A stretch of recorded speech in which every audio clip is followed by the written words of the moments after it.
Welcome, everybody. This here today is the MMBI request for Innovative Ideas RFI2 outreach webinar on December 1st.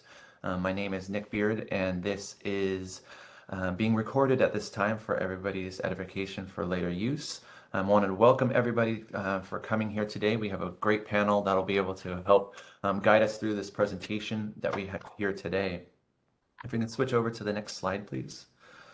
Our agenda here today is talking about welcoming and introductions. I'll welcome the team and the panel that you'll be talking to here today. We'll go over an overview of what our objectives are, kind of what we're doing right now, but then looking at that RFI2 process. We'll look at the attachments within the solicitation 1, 2, and 3, which call out the problem statement, the key action dates, and the innovative concept paper of the ICP. We'll talk about our evaluations and administrative requirements that are within the solicitation, and then we'll have some questions and answers at the end with closing remarks. There is a chat message that you should have the ability to access and type in if you need to. We'll have individuals monitoring that, but then I believe there is also a questions and answers as well. If you click on the triple dots on your view on the bottom right, there should be a questions and answers. I'd highly recommend or respectfully request individuals leveraging the Q&A set to submit their questions rather than the chat. Greatly appreciated. We'll be letting people in over the course of this, so there might be a slight pause as we facilitate that. But for now, let's move on to the next slide. All right. Once again, the welcome and introductions. I'm going to welcome two of our panelists here today. We have our program director for the Middle Mile Broadband Initiative, Robert Payne. He's on here today, and he'll be talking first. And then I'll ask Eric Hunsinger, from the VP of Infrastructure from GSN, our third-party administrator, to support us as well. Robert, I'm going to pass it over to you. Okay, well, thank you. And welcome, everyone. Really appreciate your interest and participation in today's session. This program is once in a generation opportunity to provide broadband connectivity to the residents of California. As many of us are aware, our world has evolved where high-speed internet access is no longer just a nice to have. It's as important as electricity coming into the homes as people work, go to school, and get their information all through broadband connectivity. There's a large portion of California residents that do not have access to high-speed internet. So the governor signed into legislation SB 156 that gives the responsibility to the California Department of Technology in partnership with Caltrans and our third-party administrator, Golden State Net, to develop and create a middle mile network of approximately 10,000 miles across the state of California, and then to operate that network going forward. And in partnership with CPUC, providing funding for last mile connectivity as well. And so looking to have a complete solution for the state of California so that all people in California have access to affordable and available broadband connectivity. Given it's a 10,000 mile initiative and needs to be completed by the end of 2026, obviously we're looking for as much assistance as we can receive, not only from our partners that we've mentioned, but also from public partnerships. And the team will be talking about some of those partnerships, whether that be a joint build opportunity or leasing opportunity to create this 10,000 mile network. And so with that, I'd like to introduce Eric Hunsinger, who will introduce himself, and then we can start through the slides. So Eric, over to you. Oh, thanks, Robert. Eric Hunsinger, VP of Infrastructure at Golden State. Golden State, a scenic subsidiary that was named the third-party administrator via SB 156. So we've been working closely in the last year I can't believe it's already been about 12 months, slightly over, to working closely with CDT to define and shape 10,000 miles of infrastructure. So we're pretty excited about the opportunity here. And we have, from the very beginning, emphasized the importance of commercial collaborations, the strength of partnerships with commercial entities cannot be underestimated. We want to, where strategic, rely on the expertise that many of you bring to the table. And so we look for opportunities where we can partner to strengthen the backbone for the state network. As Robert noted, 10,000 miles, it's a lot of infrastructure to put in place.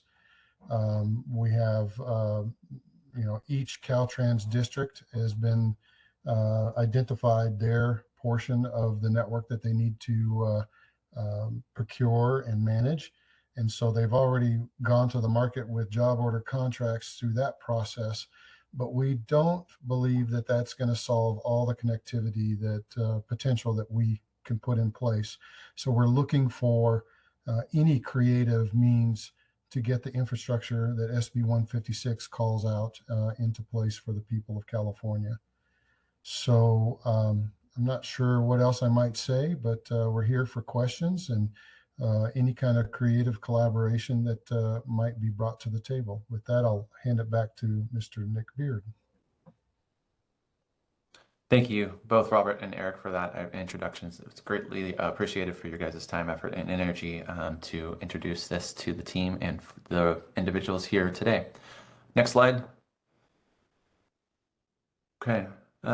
So one of the things that we're doing with this solicitation, it's a brand new solicitation to the state, outlined in an executive order back in 2019, but the RFI2 is something new that individuals aren't really used to. And so therefore we're here today to kind of help guide through this system and how you're going to be able to participate and then present a proposal to the state through this solicitation. But we are seeking innovators to collaborate on these on the completion of the middle mile, as stated by both Robert and Eric here today. We have a lot of different ways to do this. So California is one of the biggest states that has a lot of dynamics, demographics, geographics that we have to attribute when we build out this middle mile. And with building, we're focusing on subterranean builds. Placing conduit and fiber in the ground is essentially a focus of ours. But development and leveraging that verb inside of this middle mile is one where we're interested in seeing what other opportunities are out there that are available to us due to the fact that sometimes building in certain locations is not conducive to time, effort, energy, money, resources, etc. So if there's already an established opportunity, leveraging that opportunity is something that the state is interested in. So as you can see here, we're going to be developing the middle mile. The solutions within that are looking at the dark fiber, co-location of efforts and resources, joint builds, those lit fiber services that are existing, and then potentially purchasing of already existing networks. If a portion of the 10,000 miles is already established and it's available for sale, the state's interested in looking into those opportunities. Okay. With this, there's an ArcGIS map of our locations. I believe that will showcase the map later on of the network, but on Middle Mile Broadband Initiative underneath CDT's domain, there is a website that essentially has our entire statewide map that's mapped out for us. We're going to go on to the next slide, please. Oh, look at that. There it is. So as you can see, there is the state highway system from Caltrans is extensive, and we are looking at building out a whole entire network, a middle mile broadband network throughout 10,000 miles, throughout all these locations that are essentially identified as locations where unserved or underserved individuals are located at in order to be able to connect them to the World Wide Web. It's statewide. So some individuals, and I'll probably get questions about this later on, is do we need to bid on the entire state? Do I need to submit a bid for every single one of these locations? And the answer is no. If you have an opportunity or an innovative idea for a certain location, a certain section, a certain road, a certain highway, a certain county, whatever you may want to look at, the state is interested in looking at those opportunities. So it does not have to be a full statewide bid. Okay, going on to the next slide, please. The RFI squared process in this solicitation is going to take a two-phased approach. We have our activities and our proposal. Right now we're dealing with our activities. We're in phase one at this moment. We're asking for individuals to start building out their proposal on what we call an innovative concept paper, an ICP. And there's three sections within that ICP that will be submitted to the state. We'll talk about the key action dates as to when those are being submitted, and there was an addendum that went out to modify those key action dates, so we'll talk about what that means. But realistically, what it comes down to is the RFI squared is advertised. We've already done that. That's why you're here today. We're going to engage with conferences and online workshops like we are here today, and questions and answer sets. The Q&A set will follow the same rigor as any other procurement, essentially, where it's an official submission of a question. And then the state will go ahead and push out the question and answers to all individuals through a Cali Procura on that solicitation so that everybody can see those questions and answers accordingly. So please feel free, if you have any clarifying questions, send them in, let us know, and we will be able to answer those. We will be engaging in what we call 6611 underneath the PCC code 6611. That is negotiations. We'll be having discussions with individuals, making sure that we have the right understanding as to the innovative concept paper that is submitted. We might need to have some discussions with individuals just to understand what we're looking at, because we're anticipating potentially solutions that we've never seen before, and that's okay. That's one of the reasons as to why it's an innovative process. And so we understand that some of these submissions will be confidential or proprietary based upon the individuals that are submitting them. We do recommend and request that you place confidentiality or proprietary on your ICP where necessary, and then we'll be able to address that accordingly throughout the process. So once we go through that, we do have an evaluation process essentially, but to select innovators that fit the need and fit the means of the reason as to why we're putting out the solicitation, we'll be selecting innovators to advance to phase two. That's where the proposal comes into play. So we look at those requirements provided to the selected solutions providers. We look at the final proposals. But once again, I think right in the middle of the phase one activities, we've got those ICPs submitted. I think that the key action date, once again, is going to have you guys submitting those at the end of December 30th. We'll be looking at those, going into discussions, and then seeing what our next steps are. The proposal and the phase two is something that we'll be able to move on. There are steps in order to engage in the phase two outlined inside of the solicitation.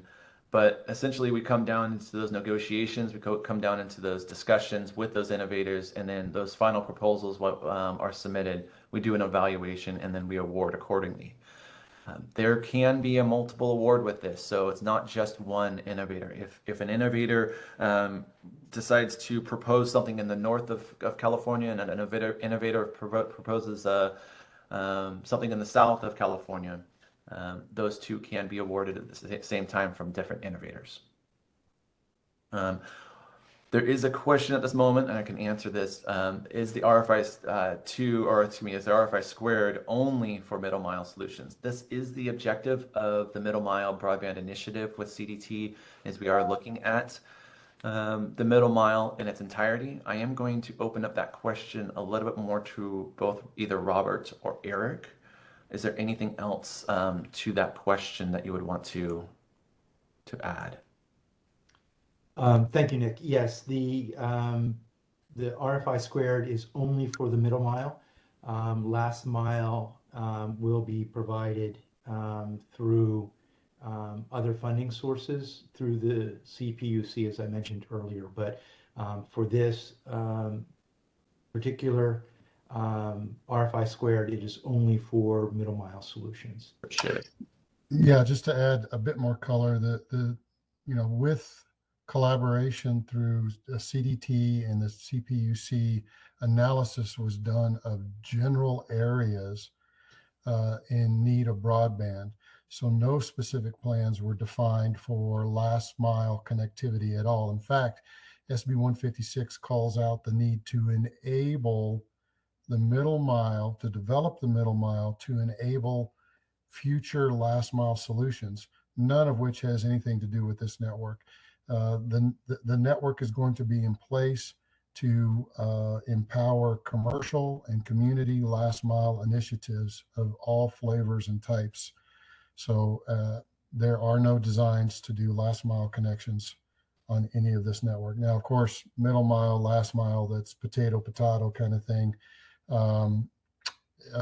But if you take a look at where the network is designed, it's designed to run through counties and urban and rural areas to interconnect in a diverse and resilient platform to provide connectivity for all citizens in California. So there's no last mile designs considered in any of this initiative today. Appreciate it. Thank you, guys. Before we move on to the next slide, one of the things I do want to state is that during this RFI squared process, you do have a procurement specialist who is assigned to this solicitation. That individual is Roddy Son. He's on with us today. However, one of the things that we need to make sure is that all questions go through him or through this system. So if we're going to be able to answer the questions here today, that's great. We can do that. However, if any other questions after this engagement and outreach is necessary, then we'll be leveraging those questions through the proper channels, which is through Roddy, and he'll be able to address those accordingly. So I just want to make sure that we all understood that he is our procurement specialist and point of contact for this. All right, next slide, please. All right, so attachment one that you have in our solicitation is essentially the problem statement. This is something that the state developed and sent out. And essentially it is, what are we trying to achieve? What are we trying to accomplish? And it's a switch from the normal RFP, RFI, RFO kind of concept where the state has presented a statement to essentially the community asking for, hey, we have this situation, how can we resolve it? As we said here today, we're proposing that the MMBI is approximately 10,000 route miles of build. However, if there is an engagement, once again, that can satisfy that need in a certain location or all locations or any location, then that submission is requested for review. Within that 10,000 miles, we have huts that are going to be approximately every 50 miles. Those are repeater huts, and they're structures that have essentially equipment within in order to be able to boost the signal from one location to another. Though we're dealing with light here, it still needs to be repeated and strengthened as we go through distance. They're going to be estimated about 180 to 190 huts. I think that we got up to a 200 at some point, but right now we're looking at 180 to 90. And then there's going to be 3 major points of presence or POPs. And as you can see here, that's going to be in San Francisco, San Jose, and San Diego. Give me one second, letting something in.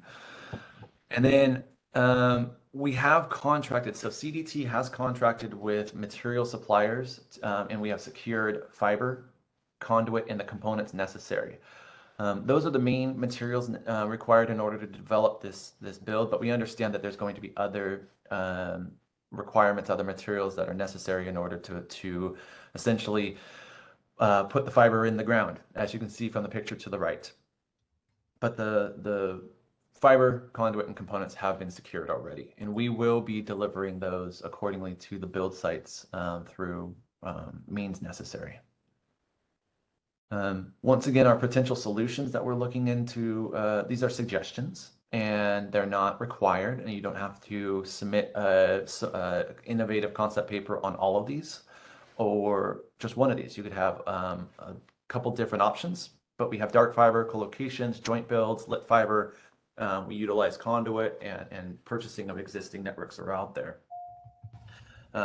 These are the short list of what we've anticipated that we might be seeing. If you have something other than this, please submit and we'll go accordingly and review from there. Let's go ahead and go to the next slide, please. Attachment 2 is the key action dates, also called the KAD. As we stated before, the original RFI squared had an original KAD. This is the new updated as of Addendum 1 that just got released this week. We are currently sitting on the RFI2 our RFI squared conference registration link. Excuse me, not the RFI squared conference. We are, I'm backing up on this, I apologize. We released the RFI squared, we had the conference. Last date to submit the questions was November 15th. That's passed. However, I'm looking for more questions.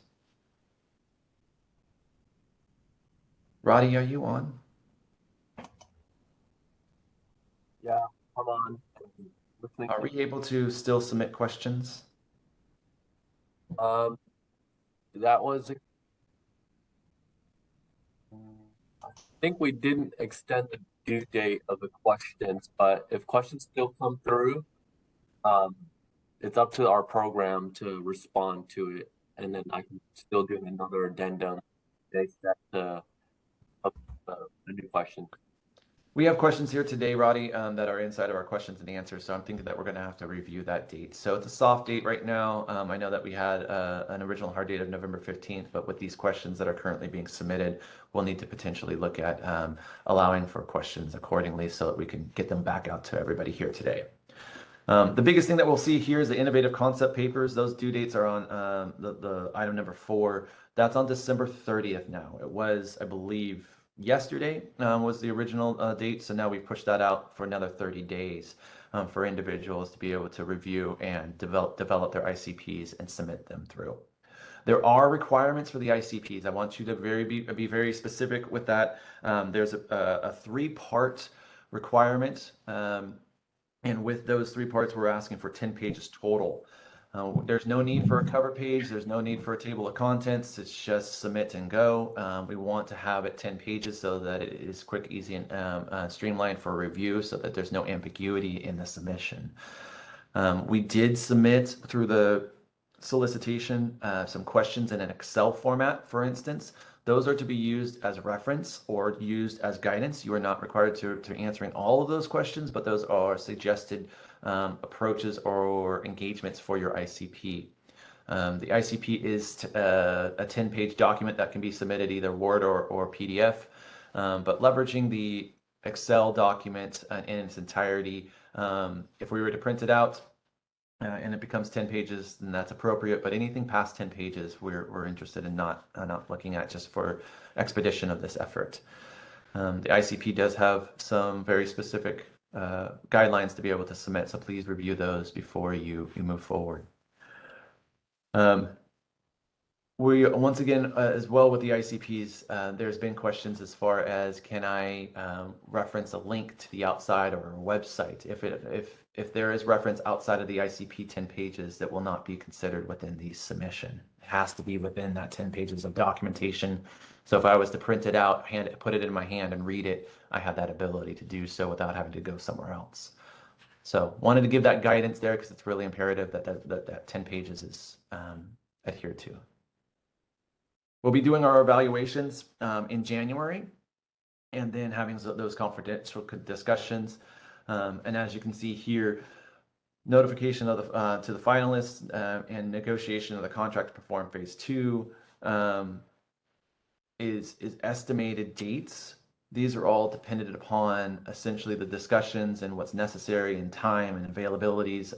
So all of these dates that you see here for the end of phase 1 and the phase 2 are going to be estimated. So it might, as in project management, we say slip for a little bit and go out further based upon need of the solicitation. Because once again, we pushed out the date in December 30th to provide a healthy submission of ICPs. We'll do the same thing as well, so that the individuals, the parties engaging in the state, are not rushed to get into a contract, so we all have an understanding of what we're doing. So those dates are estimated. This is your key action dates. It's inside of Addendum 1 that is has been released this week, so you can take a screenshot here. You can utilize this recording once it gets posted, or you can go to Cali Procure and it should be within that documentation of the RFI squared. Let's go ahead and go to the next slide, please. I talked about this already, but I will talk a little bit more to it. The ICP attachment 3. Once again, as you can see here, limiting to those 10 pages. References to information external will not be reviewed. Really want to be imperative with that. And pictures and graphics are totally acceptable. However, just be cognizant of the fact of a half-page picture takes up a half page of your 10 pages. So we want to make sure that those are appropriately placed and leveraged accordingly. We do ask for a 12-point Gothic font with 1-inch margins. If we end up with a Times New Roman 6-point font, it's going to be very hard to read and it might be dismissed because it's inaccessible. 12-point Century Gothic font is ADA compliant. It allows for individuals to be able to leverage this accordingly, and it is essentially a state standard that we leverage. So once again, 12-point Century Gothic font is requested.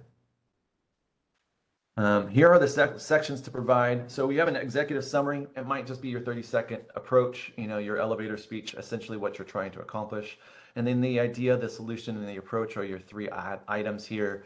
Talk to us about where you're at, what you're looking at doing, how you're going to align with the 10,000-mile build or construction or development, whatever verb you're trying to accomplish.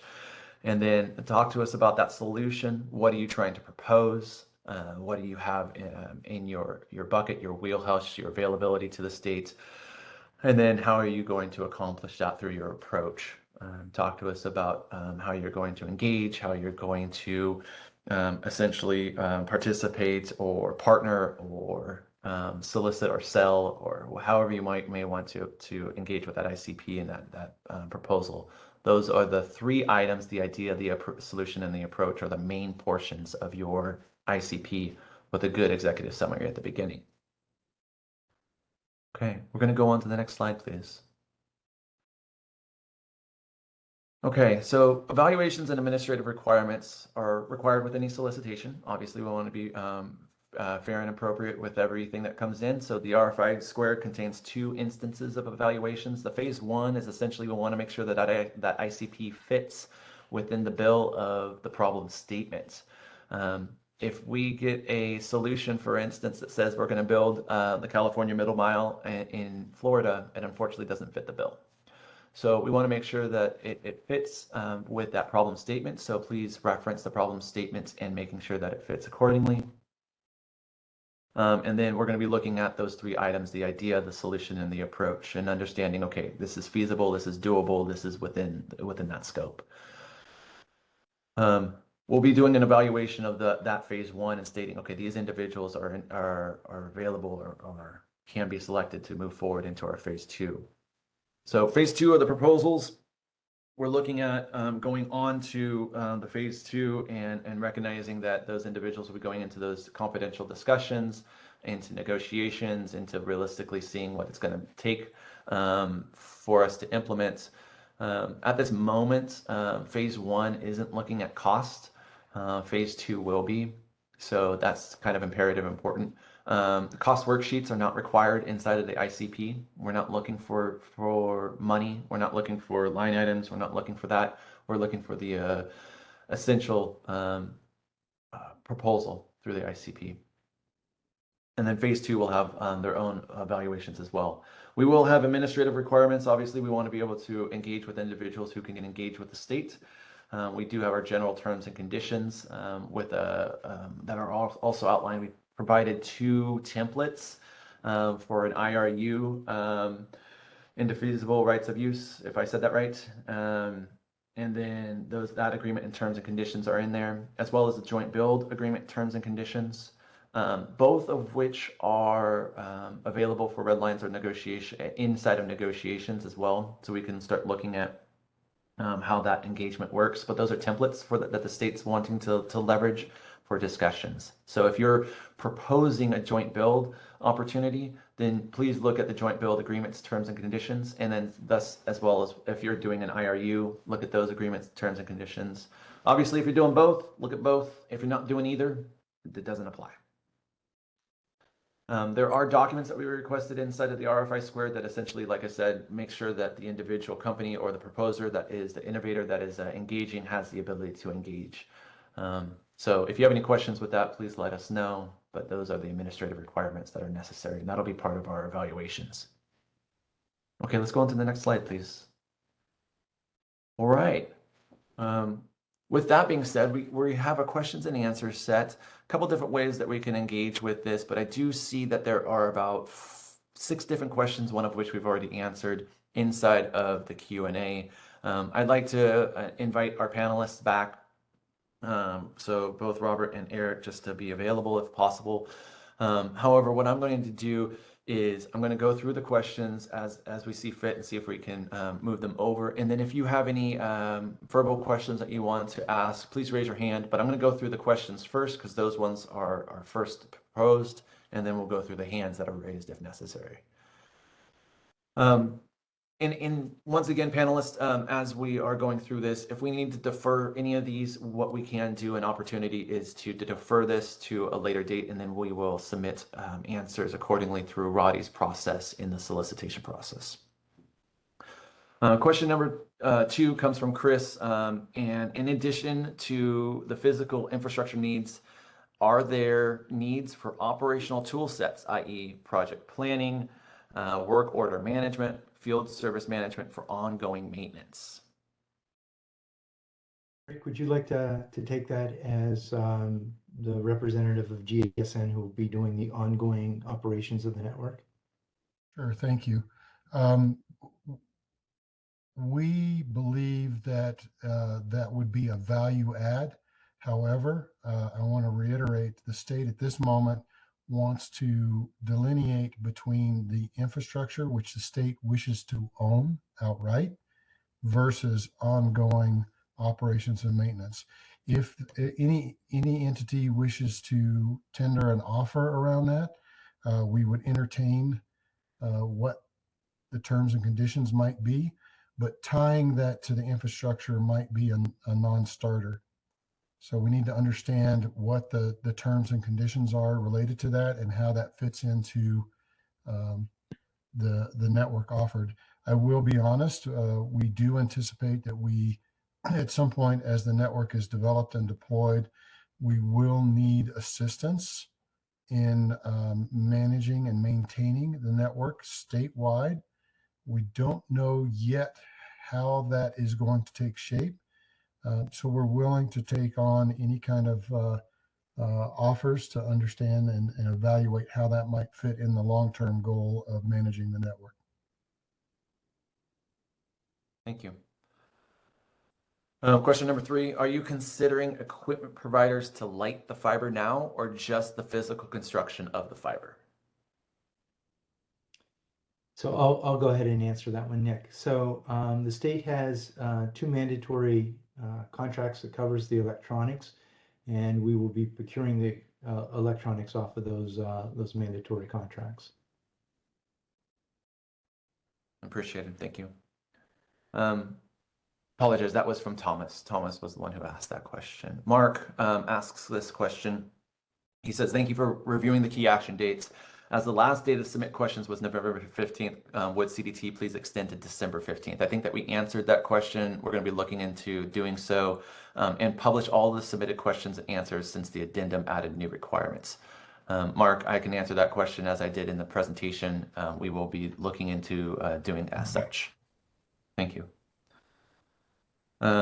This one is from Paul. Per Amendment 1, questions 21 and 27, can you clarify the max 10 pages rule, specifically the use of cover sheets and a TOC? We prefer that these pages not be included as part of the 10 pages max. And I did mention this inside of the presentation, that the cover sheets and the TOC are not required. In fact, it's one of those where if we can get 10 pages of the ICP in its entirety, that would be preferred rather than leveraging a cover sheet or a TOC. So go straight into the executive summary, and I think that we can move forward from there.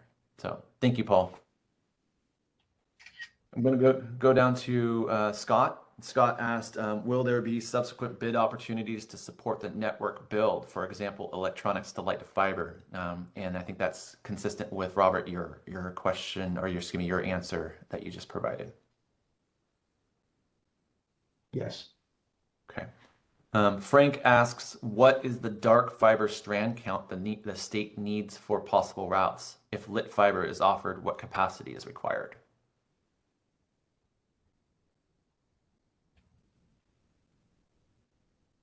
Eric, do you want to take a shot Sure. at that one? Sure.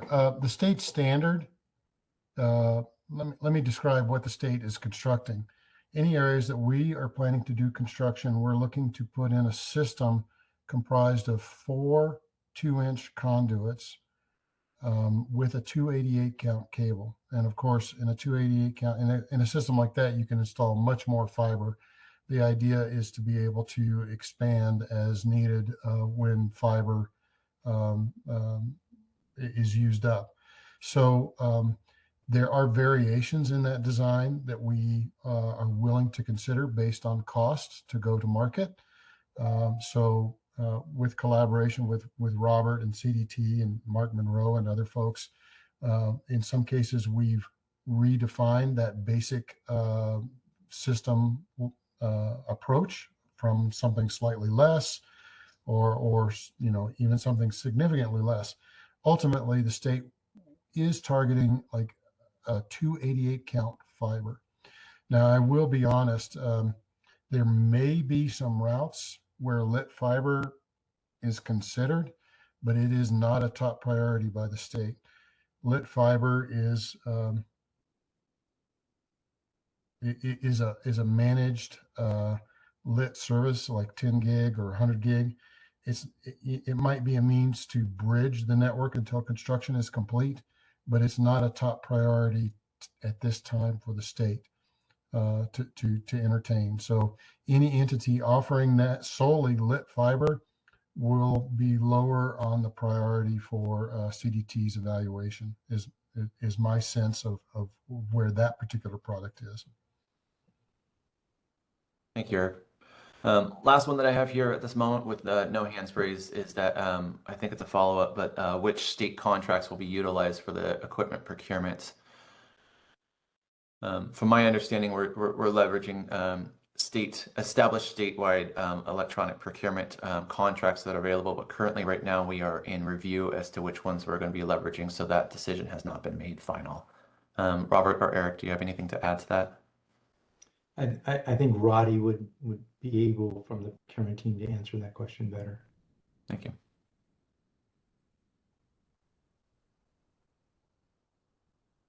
Roddy, do you have a minute to answer that question? State contract being utilized. Question. Oh, you're breaking up a little bit, Roddy. Yeah, if I have another meeting going on, I apologize. My focus isn't fully on here. That's okay. Reiterate or repeat the question. Yes, which state contracts will be utilized for the equipment procurement? I mentioned the fact that we haven't defined exactly which state contract we're leveraging, but I wanted to see if there was any additional information that you might be able to provide. This for the active network equipment that we're referring to? That is correct. So the state has leverage procurement mandatory. The mandatory agreement through, I believe, Cisco. I can check up on that, but reviewing a at the moment that it's still kind of a hard question to answer because I still don't have the answer, the exact answer, because it's going through certain processes and details and discounts. But for now, it's going to be the mandatory contracts through Cisco for the time being until we can do our research and evaluation. Okay, half of that was broken up, but I believe that we got our answer. Appreciate it, Roddy. So we did mention the fact that we have leverage procurement agreements already, and one of them is a Cisco equipment. So I think that we're going to be sustaining that question with that information. I do have a hand raised. actually. Mark, I will unmute you. Give me a second. Request has been sent to unmute. Hello, Mark. Good morning. Question from the latest addendum. Can you please confirm the requirement that 25% of the resulting contract value resulting from this project will be required to be performed by small business subcontractors and an additional 3% performed by disabled veteran business enterprises? I'll go ahead and take that, Nick. So we're on the JOCs and CMGC contracts for the build. The state policy is that there are targets established for small businesses as well as for disabled veteran businesses, so the 25% and 3% that you talked about.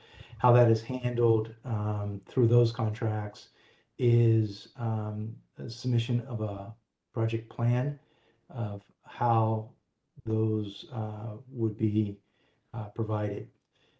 We are still working through, quite frankly, how that would work on a lease. But if it were be a joint build, we are expecting that those requirements would be included in that joint build as well. So it is a requirement of the state. And so one of the things that we would have to work through with the partners, like I said, for the lease, we don't have a clear, just to be perfectly honest, clear understanding of how that would work. So we'd be happy to talk to any of the providers that are looking to work with us from a lease perspective as to what makes sense in that area. For a joint build, it would be the same approach as with the JOCs, which is the submission of a plan and then reporting against that plan. So just to follow up then, because that's not clear in the addendum, it essentially says you have to submit a plan with your submission. And if a vendor, just as for example, we're submitting a RFI squared response for only co-location or for only fiber lease, can you give some examples of where 25% of that plus the 3% would be provided to another party? Yeah, like I said, that's the one that's been a challenge for us to understand how we're going to be able to meet that state requirement.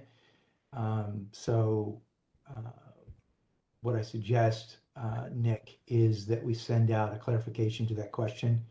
Mark has an excellent question, and fortunately, we don't have a solid response. So Mark, what we'll do is we'll send out a response to your question. Thank you. And I have a related question. I'll put it in the Q&A. It's tactical more than anything else. At this moment, since you're the only one that's there, if you want to just verbally state it, it's up to you. You can do sure. that. So regarding this small business DVBE piece, the addendum references a small business certification Appendix C Form E that requires signature with submission. We cannot locate that in the revised RFI. Okay. We will look to see if we can get that sent out or at least attached as well if it's not available. Thank you. All right. Thank you, Mark. Appreciate it, Mark. With that being said, I'm looking at my other hands. I do not have any other hands in the participants list. And then I do have one other question down in the Q&A that has just come in. Mike asks, the previous documentation stated One Wilshire was one of the POP sites. Was this changed to San Diego? What is the site in San Diego? I will defer that question to Eric. We have not identified an exact address in any of those markets. Those are key markets that have been identified as integral to the backbone. As most of the folks on this call know, there are numerous points of telecom centers and hubs in each of those markets. So we'll be actively looking for the most cost-effective means to interconnect to each of those. and where they can provide the most value to the network. And I will say also that while that's the initial target list, it's not static, and we plan to expand beyond those as the network gets developed. So we'll be opportunistically looking for connections in markets, tier 2 and 3 markets around the state as the network gets deployed.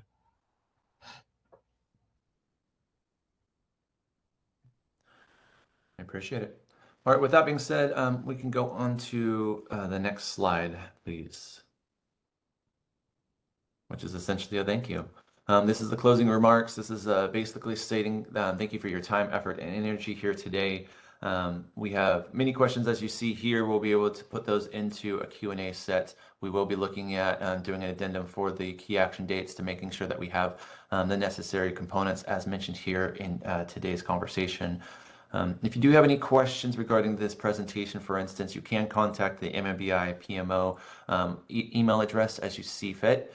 However, if you have any questions regarding the solicitation, we definitely want you to make sure that you leverage the procurement specialist, Roddy San, and his contact information is within Cal eProcure and the solicitation accordingly. But with that, I thank you and bid you adieu. Have a great day.